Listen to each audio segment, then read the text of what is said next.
then this video is for you. क्योंकि ये video हमारे सबसे पहले स्पोर्ट्स सुपरस्टार के बारे में। धोनी से पहले, सचिन से पहले, कपिल देव से भी पहले हमारा ध्यान मेजर ध्यानचंद पर था।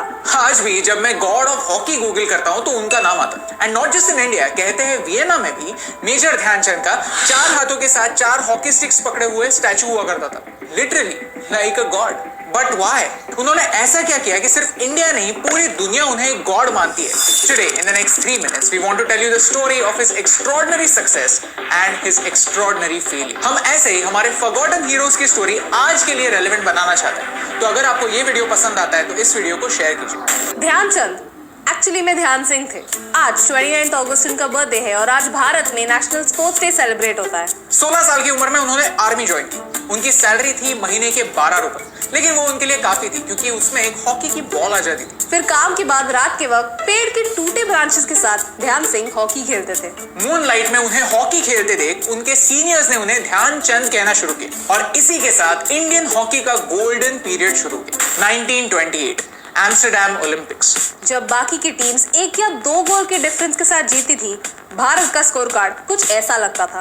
नेदरलैंड्स को उनके ही होम ग्राउंड पर हराकर ध्यानचंद और टीम ने भारत के लिए सबसे पहला ओलंपिक गोल्ड जीता। कहते हैं ऑफिशियल्स ने ध्यानचंद के हॉकी स्टिक में कहीं मैग्नेट तो नहीं, ये चेक करने के लिए एक्चुअली इन्वेस्टिगेशन किया था, क्योंकि एक बार जब उनके पास बॉल आती थी तो उनसे बॉल ले पाना इम्पॉसिबल था।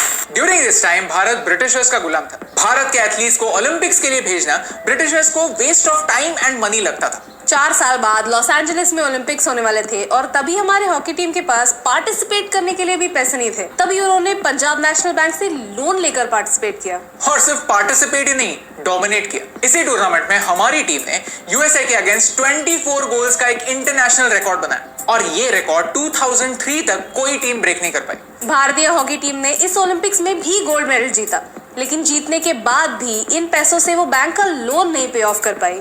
डॉन ब्रैडमैन, एक क्रिकेट के लेजेंड, जब ध्यानचंद जी को मिले तो उन्होंने कहा ये गोल्स ऐसे स्कोर करते हैं कि क्रिकेट में कोई रन स्कोर करता, उनके लिए ये इतना इजी है। लेकिन ध्यानचंद और टीम की सबसे बड़ी विक्ट्री 1936 के बर्लिन ओलंपिक्स में हुई। ड्यूरिंग दिस टाइम जर्मनी में भी एक गॉड का जन्म हुआ था। आज हम इस गॉड को हिटलर कहते हैं। माना जाता था जर्मनी की ग्लोरी को अगर कोई रिस्टोर कर सकता है, गरीबी दूर कर सकता है, जर्मनी को फिर से एक डोमिनेटिंग नेशन बना सकता है, तो वो है हिटलर। और डोमिनेंस दिखाने का स्पोर्ट से बेटर ऑल्टरनेटिव क्या है? बर्लिन ओलंपिक्स में इंडिया के पहले ही मैच के बाद पूरा शहर में पोस्टर्स लग गए। हॉकी का एक मैजिशियन आया है और उसे देखने के लिए ओलंपिक स्टेडियम चले। कहां से?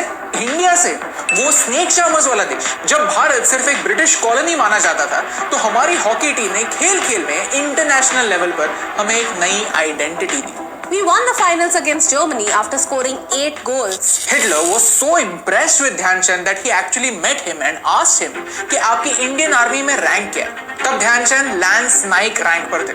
Hitler said, "Come and join Germany. Be a part of our army. I'll make you a colonel. You'll get respect, money, fame."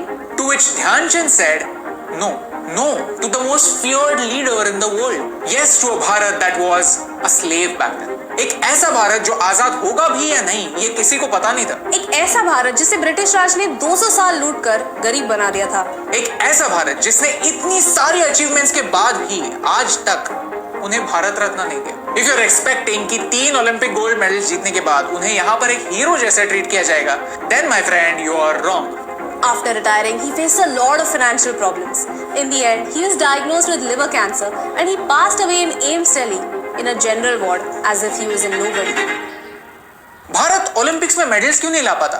1920 से 2020 तक 100 साल में सिर्फ 28 मेडल्स क्यों? इस सवाल का जवाब मेरे पास नहीं, लेकिन मेरे पास कुछ फैक्ट्स हैं। सीता साहू, एक स्पेशल ओलंपिक्स की गोल्ड मेडलिस्ट, आज गोलगप्पे बेचती है।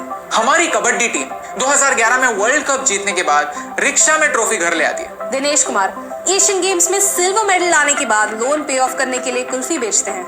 अगर हम हमारे विनर्स को लूजर्स जैसे ट्रीट करेंगे तो कोई जीतना ही क्यों चाहेगा? जब तक हमारे पॉलिटिशियंस खुद को ही भारत रत्न देने में बिजी रहेंगे तब तक हमारे ये असली हीरोज, असली जेम्स, असली रत्न ऐसे ही सफर करते रहेंगे। Today on National Sports Day we have to ask ourselves, अगर हम भी ब्रिटिशर्स की तरह ऐसे ही सोचेंगे कि sports is a waste of time and money तो क्या फर्क पड़ता है? अगर आज भी हमारा ध्यान सिर्फ कुछ ही खेलों पर रहेगा तो क्या फर्क पड़ता है? अगर आज भी ब्यूरोक्रेसी की वजह से टैलेंट को देखकर अनदेखा करेंगे तो क्या फर्क पड़ता है? तो हम क्या कर सकते हैं?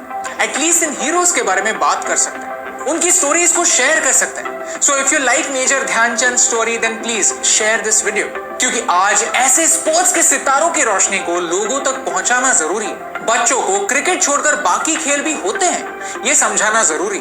आने वाले टाइम में मेडल्स तो आएंगे, लेकिन उससे पहले जीतने वालों को विनर्स बनाना जरूरी है।